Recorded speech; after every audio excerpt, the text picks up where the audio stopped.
예, 반갑습니다. 토요 성경 공부 시작하도록 하겠습니다. 오늘은 요한복음 7장 10절에서 18절 말씀을 우리가 공부하면서 시인하지 않는 믿음, 그러니까 이게 마음으로 믿는데 입으로 시인하지 않는 거예요. 그 믿음이 어떤 것인가, 얼마나 잘못된 것인가에 대해서 우리가 공부하겠습니다.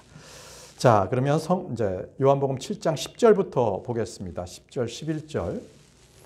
그러나 그분의 형제들이 올라가자 그때 그분께서도 명절에 올라가셨는데 드러나게 아니하셨으니 다만 비밀인 것처럼 하셨더라.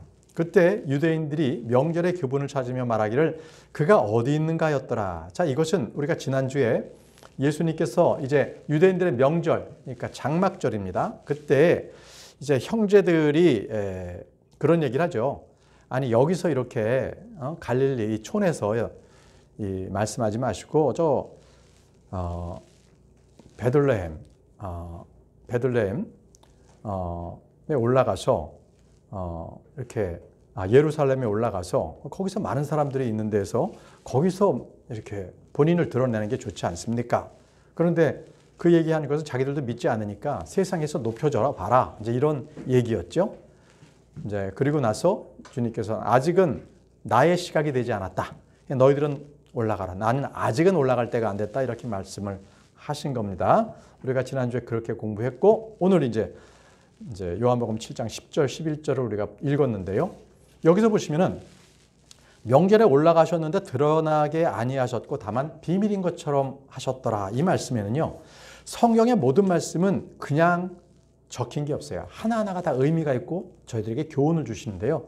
여기서 비밀인 것처럼 하였더라라는 이 말씀은 바로 이 장막절, 주님의 재림입니다. 주님의 재림의 예표를 우리가 장막절로 보고 있는데 이때에 주님께서 대환란 성도들을 위해서도 주님께서 오신다는 거예요. 대환란 성도들의 이 환란을 받고 난 뒤에 잠시 잠깐 주님께서 이렇게 비밀스럽게 오십니다. 그리고 그들을 데리고 하늘로 올라가세요. 바로 그 말씀에 대한 암시거든요. 그래서 비밀인 것처럼 하셨더라. 이것은 장막절에, 그러니까 주님의 재림 전에 주님께서 다시 한번 환난 성도들을 위해서 오시고 그들을 데리고 또 올라가신다. 이 말씀을 지금 이렇게 예표로서 지금 하고 있는 겁니다. 자, 그러면 시편에 보게 되면 우리 주님께서 이 재림 전에 바로 환난 성도들을 위해서 오시는 부분들이 또 이렇게 기록되어 있습니다. 시편 50편 2절과 3절 보시면요. 하나님께서는 아름다움의 완전함인 시온으로부터 빛을 발산하셨도다. 그러니까 이렇게 빛을 발산하셨도다. 이 부분은 은밀하게 주님께서 재림 전에 나타나신다. 은밀하게 나타나신다는 것을 이렇게 시적 문구로 표현했습니다. 하나님께서 아름다움의 완전함인 시온으로부터 빛을 발산하셨도다. 그리고 나서부터의 그 구절을 보시면은요, 이제 재림 구절이에요. 재림 구절은 주님께서 심판하시는 구절인데요. 이렇게 적혀 있습니다. 우리 하나님께서 오실 것이요 잠잠하지 아니하시리라. 불이 그분 앞에서 집어삼킬 것이요 그것이 그분 주위에서 몹시 광포하게 되리라. 이렇게 말씀하셨어요. 이것은 몹시 광포하게 되리라. 바로 주님이 오셔서 모든 민족들 심판하시겠다는 겁니다. 이렇게 시편 50편 2절과 3절에는 주님의 재림 직전에 주님께서 은밀하게 나타나심도 나타나시고 바로 재림하신 뒤에는 바로 심판을 집행하시는 그 무서움에 대한 것들을 지금 시로 표현했습니다. 계시록 7장 14절에요. 이 환난 성도들에 대한 그 휴거가 지금 나타나는데 그런즉 내가 그에게 말하기를 선생님 당신께서 아시나이다 하였더라. 그러자 그가 나에게 이렇게 말하였더라. 이들은 대환란에서 나온 자들이요. 자, 환난 성도들을 얘기하는 거예요. 대환란을 받았는데 그 중에서 나온 자들, 바로 휴거된 자들이다. 그래서 그들의 예복들은 어린 양의 피로 씻어 그것들을 희게 하였도다. 특징은요, 우리 성도들, 신약교회 성도들은 흰 아마포 옷을 우리에게 주시는데 여기에 이 대환란 성도들은요, 그들의 예복들은 어린 양의 피로 씻는 거예요. 그것들을 희게 하는 거예요. 그들이. 그러니까 대환란 성도들의 그 예복들은 그거를 어린 양의 피로 씻어야 합니다. 우리랑 달라요. 이들은 바로 환란 성도들이 이제 휴거된 겁니다. 죽은 자들은 또 부활한 거고. 계시록 11장 12절 말씀에도요. 그러자 하늘로부터 그들에게 말씀하시는 커다란 음성을 그들이 들었는데, 그때가 언제냐면 대환란 때. 대환란 때예요. 그때 환란 성도들에게 이리로 올라오라 한 거예요. 이리로 올라오라. 그러자 그들이 구름 속에서 하늘로 올라갔으며 그들의 원수들이 그들을 보았더라라고 되어 있습니다. 주님께서 지상 재림하시기 전에 바로 환란 성도들을 부르시는 거예요. 구름 가운데서 부르시는 거예요. 근데 이게 참 이게 성경 말씀은 정말 멋진 말씀이시고 아주 진짜 아주 심오한 진리가 있는 게, 구름 속에서 하늘로 올라갔거든요. 그러니까 구름 어딘가는 하늘의 문이 있는 거예요. 그 하늘의 문을 통해야만 바로 여기, 바로 이 1차 하늘에서 3차 하늘로 바로 올라갑니다. 그 문이 있어요. 하늘에도 문이 있습니다. 그래서 왜 예수님께서 사닥다리라고 하잖아요. 사다리. 그래서 천사들이 거기를 오르락 내리락 한다는 것은 예수님께서 바로 그 문이 되시고 길이 되시기 때문에 예수님을 통해서 왔다 갔다 하는 거예요. 자, 요한복음 7장 11절에요. 다시 이제 본문으로 와서 이 유대인들이 명절에 예수님을 찾는 겁니다. 그가 어디에 있는가? 그가 어디 있는가? 자, 이들이 이제 지금 예루살렘 성전에서 예수님을 찾고 있습니다.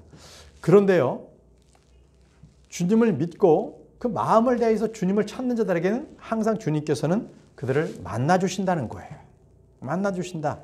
자, 신명기 4장 29절에 그러나 만일 내가 거기서 주 내 하나님을 찾는다면 내가 그분을 발견할 것이요. 만일 내가 너의 마음을 다하고 너의 혼을 다하여 그분을 찾는다면 그분을 발견하리라 라고 하셨습니다. 네, 그렇습니다. 우리 주님께서는요, 우리의 마음을 다하고 혼을 다하고 우리의 생각을 다해서 그분을 찾으면 주님께서는 우리를 만나주시는 분이십니다. 그런데 만날 마음이 없이 그저 육신적으로 예수님을 찾는 자들에게는, 찾지도 않겠지만 그들에게는 주님께서는 그들의 마음에 명철함도 안 주시고 하나님을 만날 수 있는 기회도 없다는 거죠. 다시 이제 본문 말씀으로 들어가겠습니다. 그 다음 구절입니다. 요한복음 7장 12절에서부터 13절. 그리고 백성들 사이에서 그분에 관하여 많은 수군거림이 있더라 라고 했습니다. 수군거림. 수군거림은 죄라고 우리가 지난번에 배웠죠. 자, 이는 어떤 이들이 말하기를 그는 좋은 사람이라 하였고 다른 이들은 아니라 오히려 그는 백성을 속이는도다 하였기 때문이라. 하지만 유대인들을 두려워함으로 아무도 그분에 관하여 드러나게 말하지 아니하였더라. 자, 이 상황은 뭐냐면요, 이제 예루살렘 성에서 사람들이 수군거리면서 어떤 사람은 예수님이 좋은 사람이다, 어떤 사람은 아니야, 그 사람은 사기꾼이야, 백성을 속이는 자란 말이야, 이렇게 하는 것, 이렇게 얘기를 하고 그 수군거림이 있었어요. 그렇지만 어느 누구도 유대인들 중에는 아무도 그분에 관해서 함부로 말하지 못했어요. 왜? 유대인들을 두려워했기 때문에. 유대인들을 두려워했기 때문에. 말하면 잘못했다가 그들 쫓겨날까 봐 그랬던 거예요. 우리가 예수님이 어떤 분이신가를 알려면 바로 우리에게 하나님의 계시가 필요합니다. 성령님께서 우리를 도와주셔야만 우리는 예수님을 알 수가 있습니다. 그 시대 예수님께서 계셨을 때도 사람들은 예수님을 찾았지만 이 시대에도 우리 주님께서는 동일하게 사람들에게 대우합니다. 그래서 예수님을 아는 지식은요, 아무 때나 주님을 알 수가 있는 게 아닙니다. 그거는 일반 지식이 아닙니다. 고린도전서 12장 3절 말씀을 보십시오. 고린도전서 12장 3절 말씀에 이런 이유로 내가 너희를 이해하게 하노니 하나님의 영에 의하여 말하는 사람은 아무도 예수님을 저주받은 자라고 부르지 아니하느니라. 그런즉 예수님에 의한 것이 아니면 아무도 예수님을 주라고 말할 수 없느니라. 그렇습니다.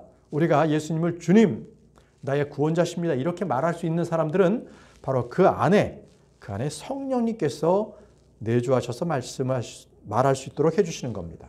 그렇지 않으면 결코 우리 예수님을 주라고 시인할 수가 없습니다. 다시 이 본문 말씀으로 돌아가서, 자, 사람들은 백성을 속이는 사람이다, 그는 백성을 속이는 자다라고 이렇게 얘기했는데, 이것은 누구냐면 바로 그때 당시에 종교 지도자들에 의해서 선동을 당한 사람들이에요. 종교 지도자들은 자기네들의 이권을 딱 부여잡고 예수님을 받아들일 생각은 안 했어요. 예수님은 그저 백성을 속이는 자다, 이렇게 선동을 했던 겁니다. 보시죠. 요한복음 12장 42절 말씀입니다. 그럼에도 불구하고 최고 치리자들 사이에서도 많은 이들이 그분을 믿었더라. 자, 분명히 예수님에 대해서 그 당시에 그러한 통치권을 갖고 있는 그런 사람들도, 높은 지위에 있는 사람들도 예수님을 믿었어요. 그렇지만요, 그 당시에 종교 지도자들, 바리새파 사람들 때문에 그들은 그분을 시인하지 못하였으니 자신들이 회당에서 출애되지 않으려고 함이었더라라고 했습니다. 그 당시에는 이 회당에서 출애가 되면 그는 그 사회에서 매장이 되는 거예요. 살 수가 없어요. 쫓겨나게 되면. 그렇기 때문에 그들은 감히 이 종교 지도자들에 대해서 굉장히 조심스러워했어요. 이 최고 치리자들 가운데서도 예수님을 믿었음에도 불구하고 종교 지도자들이 겁나서 그들은 아무 말도 못한 거예요. 시인하지 못한 거예요. 자, 여기서 우리가 중요한 거는 그들이 예수님을 믿지 않았다는 게 아니잖아요. 믿었잖아요. 그렇지만 그들이 시인하지 못했다고 그러잖아요. 시인하지 못했다. 자, 다른 겁니다. 믿는 것과 시인하지 못하는 거는 달라요. 자, 로마서 10장 9절에서 10절 말씀. 내가 만일 너의 입으로 주 예수를 시인하고 하나님께서 그분을 죽은 자들로부터 살리신 것을 너의 마음속에 믿는다면 너는 구원을 받으리라. 이는 사람이 마음으로 믿어 의에 이르고 입으로 시인하여 구원에 이르기 때문이라 라고 하셨습니다. 자, 바로 이 바리새인들이 출애시키는 자는 믿는 자가 아니었어요. 바로 시인하는 자는 출애를 시켜버렸거든요. 그래서 우리가 말이죠, 예수님을 이게 믿는데 희생이 따른다는 거예요. 희생이 따른다. 반드시 입으로 시인할 때는 그만큼 희생이 따릅니다. 사람들로부터 그 무리에서 속하지 못하고 따돌림도 당하고요. 우리는 예수 그리스도를 믿으면 침례를 받음으로써 공개적으로 우리가 많은 사람들에게 시인하는 거예요. 나타내는 겁니다. 그 우리는 서로의 어떤 간증의 교제를 통해서 우리는 예수 그리스도를 시인하기도 합니다. 믿는 자는 그 행위부터가 벌써 예수 그리스도를 나타내잖아요. 그만큼 다른 겁니다. 자, 여기서 이제 시인한다는 것은 예수 그리스도를 고백한다는 거거든요. 이 고백한다, 이것은 참된 믿음이 없으면 입으로써 고백할 수가 없습니다. 그래서 중요한 거는 내가 마음으로 예수님을 믿습니다 한다면 입으로 시인합니다 하는 것과 똑같아요. 마음으로 믿는데 내가 시인하진 못해. 그럼 그거는 잘 생각해 보세요. 가짜 믿음일 수 있어요. 그래서 예전에 중세시대 때에 많은 우리 침례교도들이 죽임을 당했어요. 박해를 받았거든요. 그들은 뭐였냐면 내가 그냥 한마디만 해. 그냥 부인만 해라. 어? 그렇게 하면 너는 살 수 있어. 이렇게 했는데도 그들은 결코 예수 그리스도의 그 믿음을 부인하지 않았어요. 그렇기 때문에 그들은 죽어만 갔던 겁니다. 일제시대에 어떻습니까? 많은 종교 지도자들, 목사들이 그들은 천황을 향해서 절을 했습니다. 그러나 몇몇 믿음의 선진들은 그걸 거부해서 옥살이하다가 그리고 죽고 그런 분들이 계시지 않습니까? 왜 그랬을까요? 그들은 분명히 입으로 시인했기 때문에 그렇습니다. 마음으로 믿으면 그걸로 더 잘 된 거지 뭐, 그걸로 더 그러면 되는 거지 뭐, 이게 아니라 분명하게 입으로서도 완전한 믿음을 보였던 겁니다. 그런 자들을 하나님께서는 기뻐하세요. 그런 자들을 기뻐하십니다. 겉과 속이 다른 자들, 그런 자들은요, 결국 예수님께서도 아버지 앞에 그들을 또 부인합니다. 똑같이 대화하십니다. 마태복음 10장 32절에서 33절에 그러므로 누구든지 사람들 앞에서 나를 시인하면 나도 그를 하늘에 계신 나의 아버지 앞에서 시인하겠노라. 그러나 누구든지 사람들 앞에서 나를 부인하면 나도 그를 하늘에 계신 나의 아버지 앞에서 부인하겠노라. 어때요? 예수님께서 나를 부인하신다면 그는 믿는 자가 아니잖아요. 그러면 내가 여기서 살아갈 때 사람들에게 예수님을 부인한다면요. 예수님 믿는 걸 창피해서 말을 못한다면 우리 예수님께서도요. 하늘에서 하늘 아버지 앞에 나를 부인한다고 말씀하고 계십니다. 내가 믿으면 입으로 시인해야 합니다. 그러나 예수님 계셨을 때 그때 최고 지리자들도 그들은 사람이 두려워서 감히 입 밖에 내지 못했어요. 예수님을 시인하지 않았다는 거죠. 자, 우리가요, 성령이 충만하면 예수님을 시인하게 됩니다. 성령이 충만하지 않으면 가짜 믿음을 갖게 있는 거죠. 베드로 보세요. 그는 공개적인 석상에서 예수님을 3차례나 부인했죠. 그렇지만요, 그는 그 이후에 다시 한번 예수님께서 자기를 위해서 기도하셨고 성령께서 오셨음을 알고 그때부터 그는 담대해졌습니다. 주님께서 부활하셨음을 알고 그는 담대해졌습니다. 그래서 사도행전에 보게 되면요, 계속적으로 베드로는 많은 공개석상에서 예수 그리스도를 증거하는데 기록된 것만 해도 벌써 3번이 넘습니다. 3번 부인했습니까? 그럼 3번 다시 공개적으로 그는 시인을 했습니다. 자, 사도행전 보게 되면 베드로는 옥에도 갇히고 채찍에도 맞고요. 그죠? 많은 시련을 당했음에도 불구하고 그는 그 믿음을 결국 저버리지 않은 그 제자가 된 겁니다. 요한일서에 보시죠. 믿는 거는 시인하는 거예요. 마음속에 가지고 있는 것이 믿음이 아닙니다. 그건 죽은 믿음입니다. 요한일서 4장 2절에서 3절 말씀, 이것으로 너희는 하나님의 영을 알라. 예수 그리스도께서 육체로 오신 것을 시인하는 모든 영마다 하나님께 속하느니라. 그리고 예수 그리스도께서 육체로 오신 것을 시인하지 아니하는 모든 영마다 하나님께 속하지 아니하느니라. 그런즉 이것이 적그리스도의 그 영이라. 그에 관하여 너희도 그것이 올 것이라고 들었으니 바로 지금 그것이 이 세상 속에 있느니라. 예, 여기도 보시면은 예수님께서 육체 가운데 오셨다는 것을 믿는 것이 아니라 뭐라 그래요? 시인한다네. 시인하는 영마다 하나님께 속한다고 말씀하셨습니다. 바로 예수 그리스도께서 내 안에 계신다. 이것은 바로 내가 시인하는 거예요. 내가 시인해야만 바로 그것이 주님께서 내 안에 내주하시는 그러한 조건이 되는 거죠. 자, 다음 구절입니다. 요한일서 4장 15절 말씀. 요한일서 4장 15절 말씀. 여러분들은 이 말씀을 통해서 여러분들 입으로 시인하는 그러한 성도들이 되길 바랍니다. 누구든지 예수님께서 하나님의 아들이신 것을 시인하는 자는 하나님께서 그 안에 거하시며 그도 하나님 안에 거하느니라. 우리는 여러 형태를 통해서 주님을 시인합니다.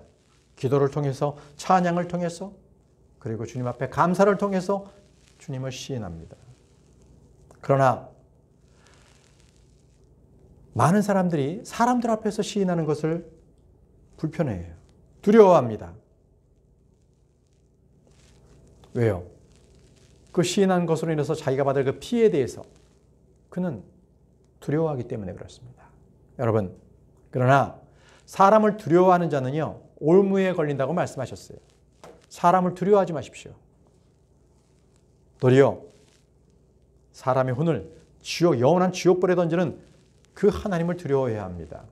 잠언 29장 25절 말씀에 사람을 두려워하는 것은 올무를 가져오느니라.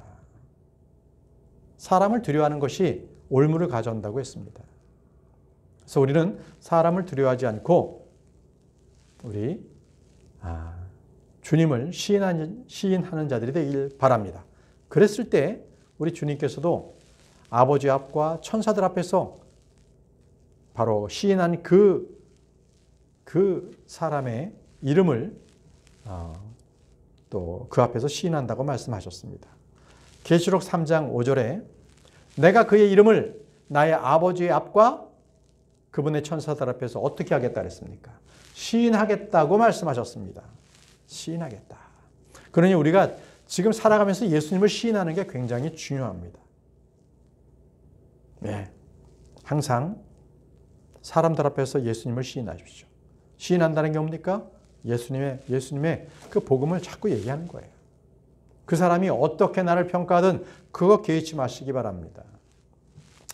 자, 본문 말씀으로 돌아가서 요한복음 7장 14절에서 18절입니다. 이제 명절의 중간쯤에 예수님께서 성전으로 올라가셔서 가르치셨더라. 그러자 유대인들이 놀라워하며 말하기를 이 사람은 전혀 배우지 못하였는데 어떻게 글자들을 아는가 하였더라. 예수님께서 그들에게 대답하여 이같이 말씀하셨느니라. 나의 교리는 나의 것이 아니요 오직 나를 보내신 분의 것이라. 누구든지 그분의 뜻을 행하려고 한다면 그는 그 교리에 관하여 알리니 그것이 하나님께로부터 왔는지 아니면 내가 나 자신에 관하여 말하는 것인지를 알리라. 자신에 관하여 말하는 자는 자기 자신의 영광을 찾느니라. 그러나 자신을 보내신 분의 영광을 찾는 자 바로 그는 참되며 그분 안에 전혀 불의가 없느니라. 우리 예수님께서는요, 하나님의 영광을 구하는 분이셨습니다. 그래서 그분께서는 결코 전혀 그 안에 불의가 없으신 분이십니다. 근데 여기서 보게 되면 사람들이 예수님을 향해서 아니 이 사람은 전혀 배우지 못하였는데 어떻게 글자를 아는가? 예수님께서 성전에서 사람들에게 가르치시고 말씀을 통해서 가르치시고 하는데 아니 어떻게 전혀 배우지도 못한 그 목수가 어떻게 저렇게 글자를 알지? 라고 의문을 가졌던 거예요. 의문을. 자, 이런 사례는요, 제자들에게도 그렇게 똑같이 나타납니다. 제자들도 갈릴리의 어부들이었는데 그들이 말씀을 선포하자 깜짝들 놀랐어요. 자, 사도행전 4장 13절을 보시겠습니다. 사도행전 4장 13절. 이제 그들이 저들을 배우지 못하고 무지한 사람들로 알았던지라. 베드로가 요한의 담대함을 보자 스스로 놀라워하였더라. 이어서 그들은 저들이 예수님과 함께 있었다는 저들에 관한 정보를 알게 되었더라. 아니 저렇게 배우지 못하고 무지한 자들이었는데 어떻게 저렇게 담대하게 하나님의 말씀을 설파하는가. 여기에 대해서 이 사람들은 깜짝 놀랐어요. 그런데 알게 된 사실은 저들이 예수님과 함께 있었다는 거예요. 예수님과 함께 있었다는 그 자격이 베드로와 요한을 저렇게 담대하게 말씀을 선포할 수 있을 정도로 만들었다는 겁니다. 이건 뭡니까? 사람이 주는 지혜가 아니었어요. 위로부터 온 지혜였습니다. 성령님으로부터 받은 그러한 지혜였습니다.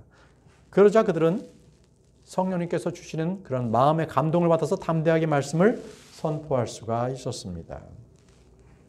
고린도후서 11장 6절을 보십시오. 고린도후서 11장 6절.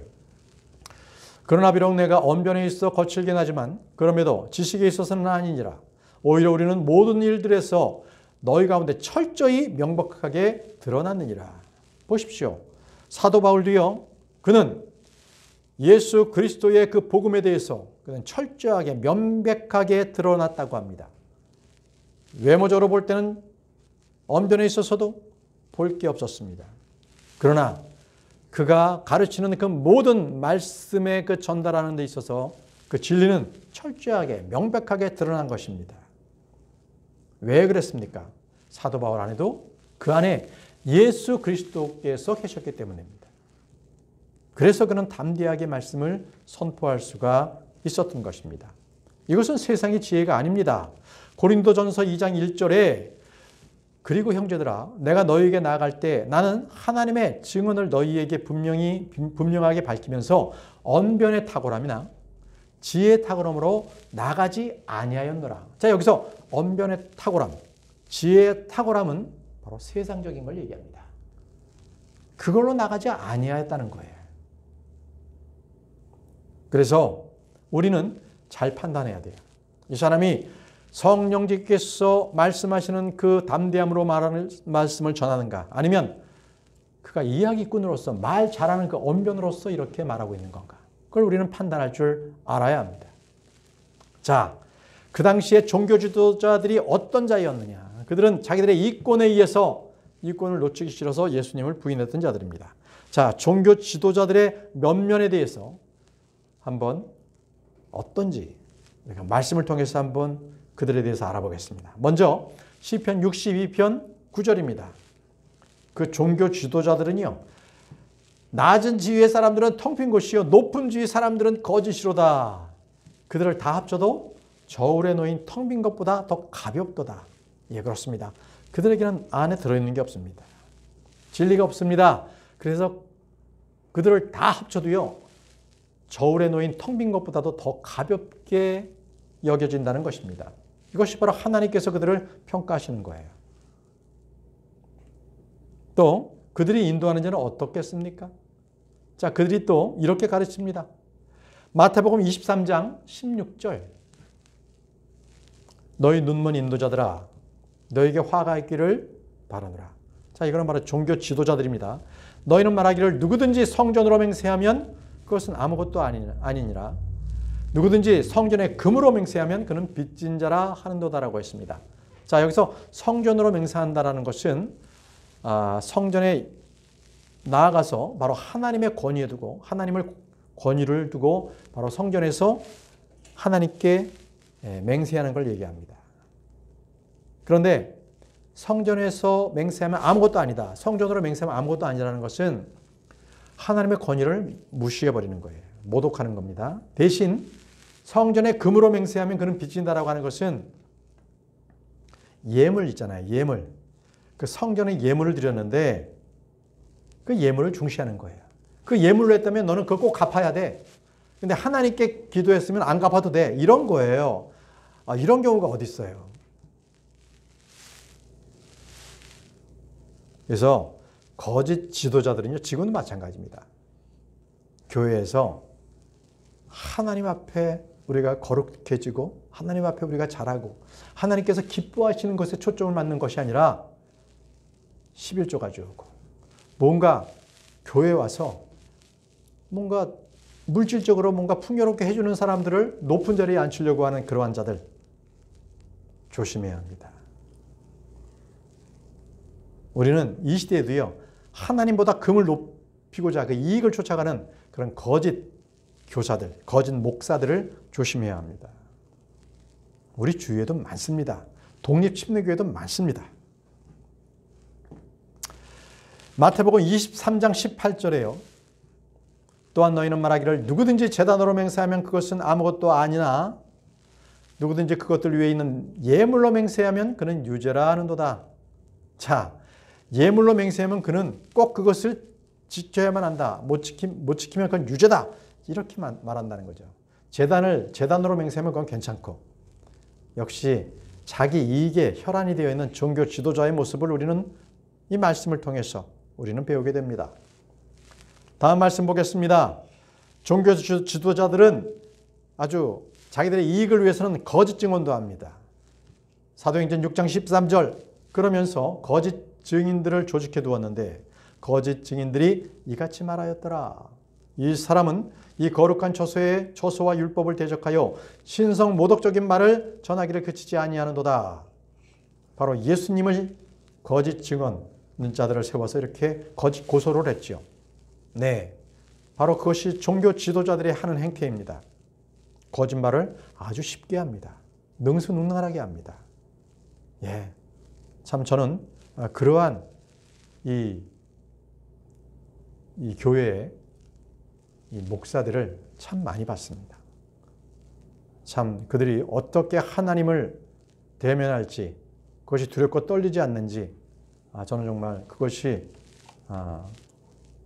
정말 나중에 어떻게 그들이 하나님을 만나게 될지 정말 진짜 참 제가 봐도 두렵습니다. 제가 봐도. 자, 사도행전 6장 11절 말씀입니다. 그들은 사람을 매수하기도 했다는 거예요. 매수. 그때 그들이 사람을 매수하였으니 사람들이 말하기를 우리는 그가 모세를 대적하여 그리고 하나님을 대적하여 신성모독적인 말을 하는 것을 들었도다 하였더라. 보십시오. 그들은 거짓 증언자도 세우고 사람도 매수해서 어떻게든지 자기들이 목적하는 바 예수님을 죽여버리는 것, 이것에 대해서 그들은 모든 현안을 다 쏟았던 겁니다. 여러분, 매수하는 게 뭡니까? 돈을 쓰는 거예요. 아주 돈을 사랑하기 때문에. 그래서 이것은 돈으로서 사람을 부패하게 만드는 거죠. 여러분, 우리는 그러한 사람을 돈으로서 매수하고 돈이 이익인 것처럼, 이익이 경건인 것처럼 그렇게 말하는 자들로부터 우리는 빨리 빠져나와야 합니다. 디모데전서 6장 5절 말씀이 그렇습니다. 이익을 경건이라 하는 자들로부터 너는 빠져나오라고 했습니다. 우리는 마음을 순수하게 유지할 수 있도록 우리 스스로 조심해야 합니다. 로마서 16장 18절입니다. 바로 그 종교 지도자들은 그러한 일들을 통해서 자신의 배를 불리는 데에 혈안이 되어 있습니다. 이는 그러한 자들은 우리 주 예수 그리스도를 섬기는 것이 아니요 다만 그들 자신의 배를 섬기는 것이기 때문이라.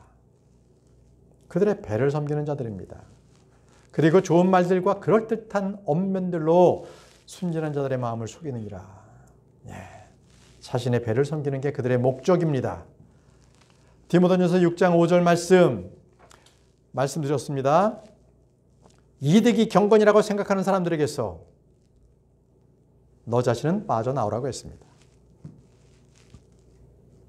이득이 그들은 경건이라는 거예요. 아주 잘못된 믿음이죠. 도리어 우리는 경건, 가드레리스, 이것이 도리어 우리에게 이득이 됩니다. 하나님을 온전하게 따르는 것, 하나님의 성품을 우리 마음 가운데서 지니게 되는 것, 이것이 바로 우리에게 이득이 되는 거예요. 그런데 그게 아니라 반대로 돈이 생기는 것, 그게 바로 가들리스, 경건이다 이렇게 말하는 자들은 우리는 그들로부터 빠져나오라는 거예요. 빨리 도망 나와라. 그들은 멸망당할 자들입니다. 그들은. 자, 다음 말씀입니다. 요한복음 7장 16절에서 17절 말씀. 예수님께서 그들에게 대답하여 이같이 말씀하셨느니라. 나의 교리는 나의 것이 아니요 오직 나를 보내신 분의 것이라. 누구든 그분의 뜻을 행하려고 한다면 그는 그의 교리에 관하여 알리니 그것이 하나님께로부터 왔는지 아니면 내가 나 자신에 대해 관하여 말하는 것인지를 알리라라고 하셨습니다.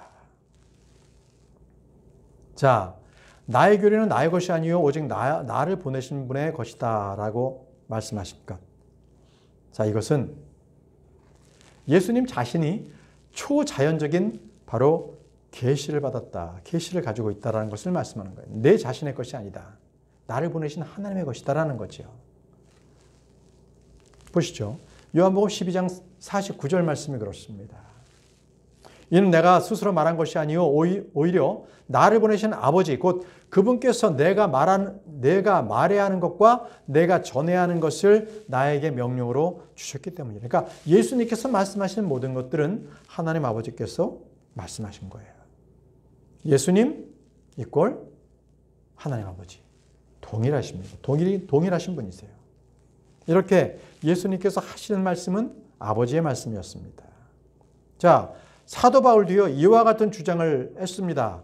갈라디아서 1장 11절에서 12절 말씀에 그러나 형제들아 내가 너에게 확언하노니 나에게서 선포된 복음은 사람을 따르는 것이 아니라 이는 내가 그것을 사람으로부터 받지도 아니하였고 내가 그것을 사람으로부터 배우지도 아니하였기 때문이라. 오직 그것은 예수 그리스도의 계시를 통하여 받은 것이라. 예수 그리스도의 계시를 통하여 받은 것을 내가 확실하게 증거하고 있다는 겁니다. 이것은 사람의 견해도 아니다. 사람의 뜻은요, 수시로 변할 수가 있습니다. 사람들로부터 공격당해서 바뀔 수도 있는 거죠. 흔들릴 수가 있습니다. 그러나 하나님께서 주신 그 계시는 변할 수 없습니다. 그러므로 우리는 하나님의 말씀을 올바로 우리가 믿고 그것을 확신하는 것, 이것은 바로 좋은 믿음입니다.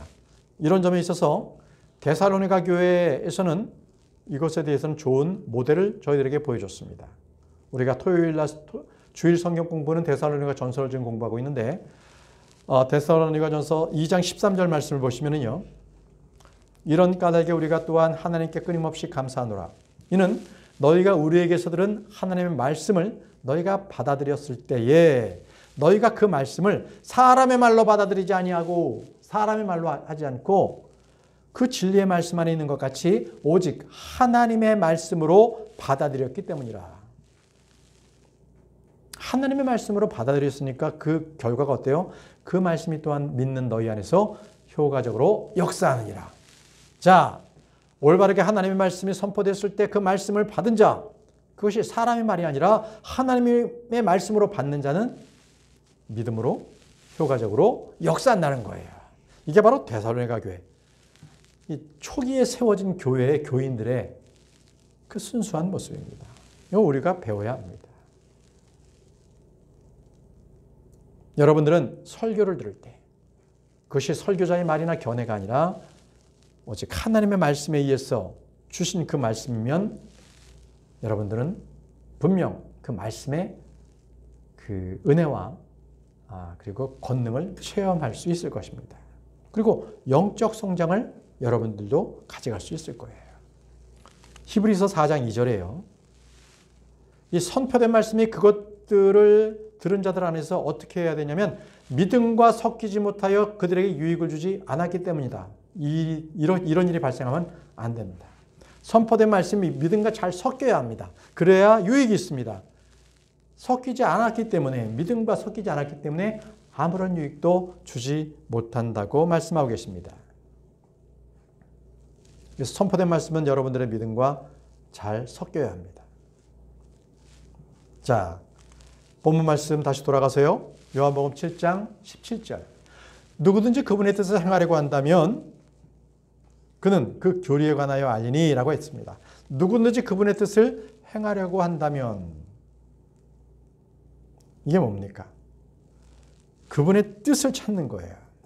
요한복음 5장 44절에 서로 영예를 받으면서도 하나님께로부터만 오는 영예를 찾지 아니하니 어찌 너희가 믿을 수 있겠느냐? 서로 간에, 사람들 간에 이게 높임을 받으려고 이렇게 하지만 도리어 하나님께로만 나타나는 그 올바른 진리의 말씀, 그 영적 지식을 얻으려고 해야 되는데 그렇지 못하다는 거예요. 그건 그 마음부터가 진정한 마음이 있어야 되는 거예요. 마음이 올바른 사람들에게 하나님께서는 진리의 말씀에 있는 능력을 이해할 수 있도록 주십니다. 능력을 부어주세요. 권능을 주십니다. 이것이 바로 예수 그리스도를 참되게 믿는 사람들에게 나타나는 겁니다. 영적 지식을 취할 때 하나님의 말씀을 온전한 마음으로 받아들이는 자, 그런 거죠. 그래서 지금 요한복음 5장 44절은 바로 그분의 뜻을 행하려고 한다면 너희가 어떻게 해야 되는지를 말씀하고 있어요. 하나님으로부터 나오는 그 영예를 찾아라. 자, 다시 본문 말씀 돌아가겠습니다. 이제 요한복음 7장 18절, 오늘 마지막 구절입니다. 자신에 관하여 말하는 자는 자기 자신의 영광을 찾느니라. 그러나 자신을 보내신 분의 영광을 찾는 자, 바로 그는 참되며 그 안에 불의가 전혀 없느니라. 그 안에 불의가 전혀 없느니라. 여러분들께서는요, 하나님의 말씀을 선포하는 자가 자기를 높이는 자인지 아니면 하나님을 높이는 자인지를 판단할 수 있어야 합니다. 자신을 보내는 자, 그분의 영광을 찾는 자가 되어야 되는 거예요. 사도 바울도요, 자신을 이끌어서 이렇게 얘기했습니다. 그는 자기를 높이지 않았습니다. 사도행전 15장 9절에 이는 내가 사도들 중에 가장 작은 자이기 때문이니 나는 사도라고 불리는 것도 알맞지 아니하도다. 에베소 3장 8절 말씀에도 내가 모든 성도들 중 가장 작은 자보다 더 작은 나에게, 사도 바울의 고백이 겸손입니다. 겸손입니다. 우리는요, 나에게 주어진 모든 일들이 주님께서 나에게 허락하신 일들이에요. 하나님 어떻게 나에게 이런 일을 주실 수 있습니까? 라고 반발하는 것이 아니라, 그 반발에는 뭐냐? 내가 어떻게 했는데, 내가 하나님을 어떻게 섬겼는데 이럴 수 있어요? 이러면서 자기의 교만이 있는 거죠. 그러면 안 됩니다. 자기를 낮춰야 돼요. 겸손해야 합니다. 온전히 그리고 하나님의 영광만을 구하는 자. 나는 가치가 없습니다. 아주 작은 자입니다. 주님, 저를 붙들어 주옵소서. 그리고 제가 하나님의 기쁨이 되는 자가 되게 하옵소서. 이것이 바로 저와 여러분들의 기도가 되어야 합니다. 여러분들 모두 겸손한 자가 되길 바랍니다. 자, 기도하고 마치도록 하겠습니다.